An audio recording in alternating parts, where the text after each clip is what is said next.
Hello, my dear kids. How are you all? Hope you all are fine. Let's study and shine. Kids, today we are going to do worksheet number 87. And the date of today is 6/10/2021. आज हम करेंगे English की worksheet. तो आज का हमारा topic रहेगा unit 5 don't be afraid of the dark, page number 74. तो बच्चों यहाँ पर अपना सेक्शन लिखना है, यहाँ पर अपना नाम और यहाँ पर अपने टीचर का नाम लिखना है. तो चलिए शुरू करते हैं आज की वर्कशीट. यहाँ पर क्या बोला है बच्चों? कैन यू नेम और tell the things that come to your mind when you hear the word darkness, write them in the boxes given below. इसका मतलब ये है कि क्या आप नाम बता सकते हैं उन चीज़ों का जो कि तुम्हारे दिमाग में आती हैं, माइंड में आती हैं जब तुम डार्कनेस वर्ड को सुनते हो. तो उनके बारे में जो भी आपके दिमाग में जो वर्ड्स आते हैं डार्कनेस सुनकर, तो उन वर्ड्स को हमने इन बॉक्सेस में लिखना है. ठीक है बच्चों? तो चलिए शुरू करते हैं. अब ये वर्ड है डार्कनेस. ठीक है, देखिए ये डार्कनेस वर्ड है. अब इस डार्कनेस वर्ड जब हम सुनते हैं तो हमारे दिमाग में कौन कौन से वर्ड्स आते हैं जो इस वर्ड से रिलेटेड होते हैं. तो ऐसे वर्ड्स हैं ब्लैक, काला. डार्कनेस, डार्क मतलब क्या था? अंधेरा. तो ऐसे वर्ड को, इस वर्ड को सुनकर हमारे दिमाग में एक ब्लैक वर्ड आता है, शैडो, परछाई. ठीक है, और कौन कौन से वर्ड्स आते हैं? इविल, बुरे लोग. ठीक है, और कौन से वर्ड्स आते हैं? नाइट. जब हम डार्कनेस की बात करते हैं तो हमारे दिमाग में एक वर्ड नाइट भी आता है. फिर नाइट आ गया तो कई बार हमारे दिमाग में ये भी आता है कि डार्क आता है. डार्क है तो नाइट है. नाइट में स्टार्स हमारे को दिखाई देते हैं. ठीक है, और क्या हमारे दिमाग में आता है? स्टार्स हो गए, मून हो गया, और कई सारे वर्ड्स हैं जो हमारे दिमाग में आते हैं जैसे डस्क, शाम, जब अंधेरा होने लगता है. ठीक है, तो ऐसे और भी कई सारे वर्ड्स हैं जो हमारे दिमाग में आते हैं जब हम इस डार्कनेस वर्ड को देखते हैं. अब हम आगे बढ़ते हैं. इसमें क्या बोला है? Some of us are scared of the dark places because we are not able to see. हम में से कुछ लोग ऐसे हैं जो स्कैर्ड यानी डरते हैं डार्क प्लेसेस यानी कि अंधेरी जगहों से, क्योंकि we are not able to see, क्योंकि हमें अंधेरी जगह में कुछ दिखाई नहीं देता. Now let us read a poem that tell us to overcome our fear of darkness. तो चलिए हम सब मिलकर पोएम पढ़ते हैं जिससे हमें ओवरकम मतलब बाहर आने में मदद मिलेगी. किससे? Or fear of darkness. हमारे जो डार्कनेस से जो हमारे डार्कनेस के लिए जो डर बैठा हुआ है उससे उबरने के लिए हमारे अंदर एक क्या आएगी? एक इच्छा जागृत होगी अगर हम इस पोएम को पढ़ते हैं. इस पोएम का नाम है don't be afraid of the dark. Dark से डरने की ज़रूरत नहीं है, और ये इसके पोएट हैं रस्किन बॉन्ड. ठीक है बच्चों, यहाँ पर देखिए ये बच्चा दिखाया हुआ जो डर रहा है, जो कि हमें नहीं करना चाहिए. ये अंधेरा जिसमें नाइट स्काई आपको दिखाई हुई है, मून है, स्टार्स हैं, और बिल्कुल जो है चारों तरफ क्या है? डार्क ही डार्क है. तो ऐसे सिचुएशन से हमें घबराना नहीं है. ये पोएम हमें उस ऐसे सिचुएशन से ओवरकम करने में हेल्प करती है. तो आगे देखते हैं. Students, think of the times when you have been brave and complete the following sentences. तो इसमें आपसे बोला है बच्चों, सोचो कई बार ही ऐसे भी होता है जब आप बहादुर बने होंगे, बहादुर हुए होंगे, ऐसे सिचुएशन का सामना आपने किया होगा जब आप अपने आप को ब्रेव बनाया होगा जिस समय में.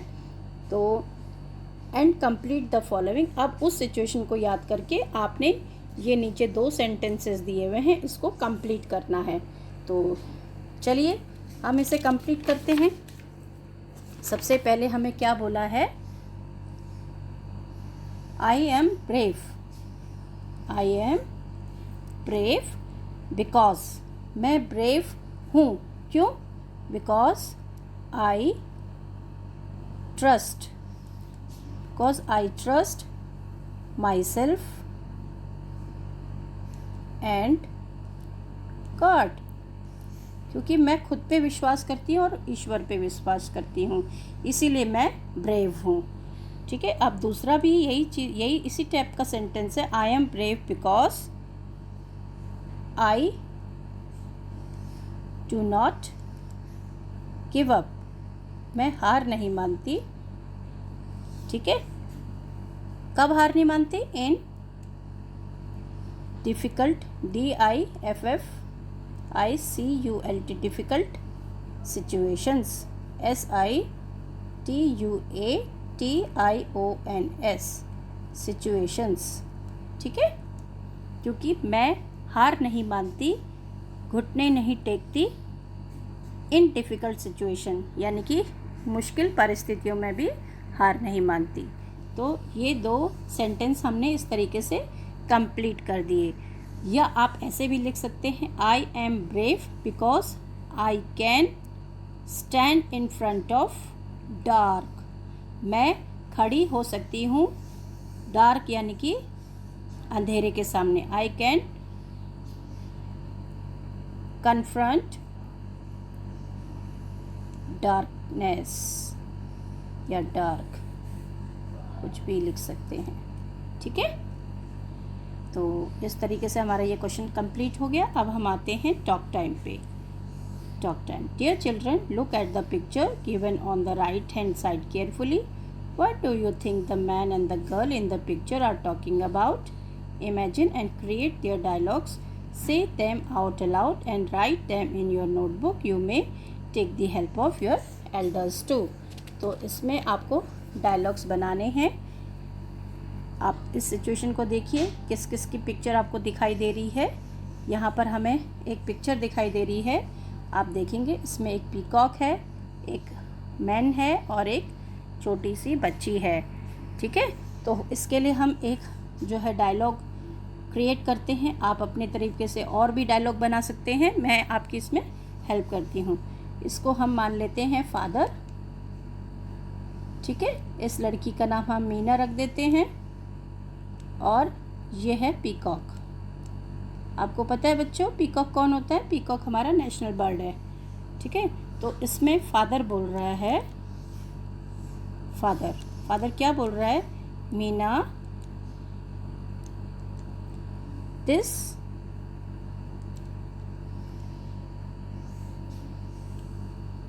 पीकॉक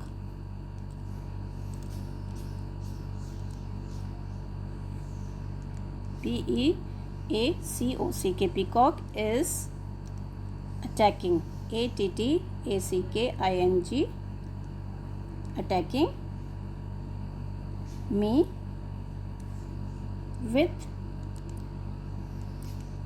its claws, वह अपने पंजों से मुझ पर अटैक कर रहा है। कौन? पीकॉक। ठीक है, ये फादर बोल रहा है। अब हम देखें इसके रिप्लाई में मीना क्या बोल रही है। मीना जो बच्ची है वो बोल रही है, father don't worry, WORRY, worry, I am coming to help you। ठीक है बच्चों, टू हेल्प यू। इस तरीके से मीना ने अपने फादर को रिप्लाई कर दिया। तो इस तरीके से आप भी अपने कोई भी डायलॉग क्रिएट कर सकते हैं और उन्हें ज़ोर ज़ोर से बोलिए और अपनी कॉपी में लिखना है। अब उसके बाद है हमारे अभिभावकों के लिए कुछ सुझाव। बच्चों को प्रोत्साहित कीजिए कि वे अपने द्वारा प्रदर्शित बहादुरी के पलों को आपके साथ साझा करें। हमें बच्चों को क्वालिटी टाइम देना है ताकि बच्चे अपने मन की बातों को हमसे शेयर कर सकें। कई सारी घटनाएं उनके साथ ऐसी होती हैं, अगर हम उनके साथ तरीके से बात नहीं करते, समय नहीं देते, तो वो हमें अपने मन की बात नहीं बताते हैं। तो उनसे इस तरीके से बात करें, उनको समय दें ताकि वो हमें अपने मन की बात बताएं। तो यहाँ पर हमने अपने बच्चों को प्रोत्साहित करना है कि उन्होंने जो भी बहादुरी ऐसे कुछ पल उनके साथ आए हैं जिसमें वो डरे हों, लेकिन उस डर को उन्होंने अपनी बहादुरी से दूर किया हो। तो ऐसे उनसे बातें करते हुए ऐसे पलों के साथ पल जो उन्होंने बिताए हैं वो आपके साथ साझा करें, ऐसा उन्हें माहौल दें। तो इस तरीके से ये वर्कशीट समाप्त होती है। आगे की वर्कशीट में हम दोबारा मिलेंगे। तब तक के लिए बाय बाय।